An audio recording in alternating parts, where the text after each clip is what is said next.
তোমাৰ বন্ধু কৃষ্ণই নিৰ্মাণ কৰি দ্বাৰকা নগৰীখন তোমালৈ কেনে লাগিছে? বৰ সুন্দৰ ভাষা, সঁচাকৈ তোমাৰ দ্বাৰকা নগৰ অতি অপূৰ্ব।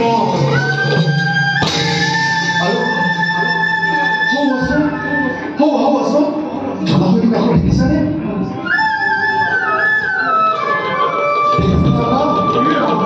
চোৱা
ধৰণৰ দ্ৰব্যমুঠি দিবলৈ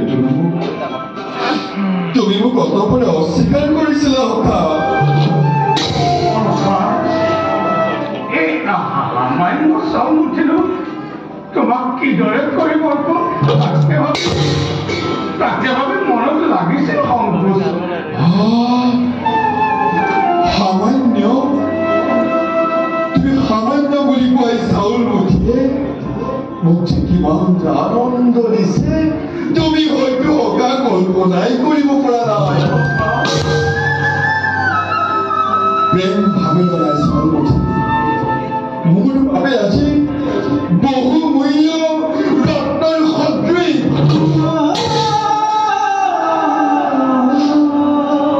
মোৰ কথা জানিবা নিশ্চয় যদি ভক্তজনে অল্প বস্তু মহস্তে কৰে মোক কৰে অৰ্পণ সেই বস্তু মোৰ বাবে অসংখ্যাত হয়। আৰু যদি অভকতে যদি নানা বস্তু দিব কৰে পূজা অৰ্চনা তাক মোৰ অলপ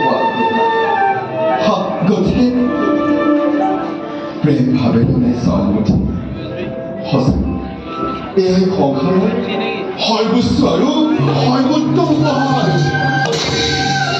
ধন্য হ'ল আজি জগতপতি কৃষ্ণ, ধন্য হ'ল আজি দ্বাৰকাপতি বাল্য বন্ধুৰ পৰা সৰ্বোচ্চ উপহাৰ।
তোমাৰ স্থান নহয় মোৰ চৰণত।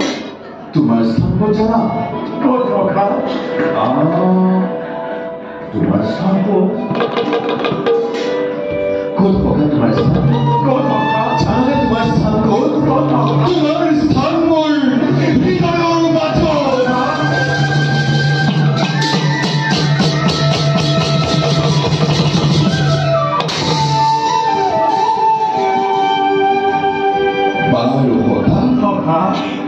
আৰু এটা কথা কোৱাচোন। কোৱা অখা। মনত পৰেনে তোমাৰ এই বৃন্দাবনৰ অতীতৰ কথাবোৰ? অৱশ্যে কেতিয়াবা পৰে।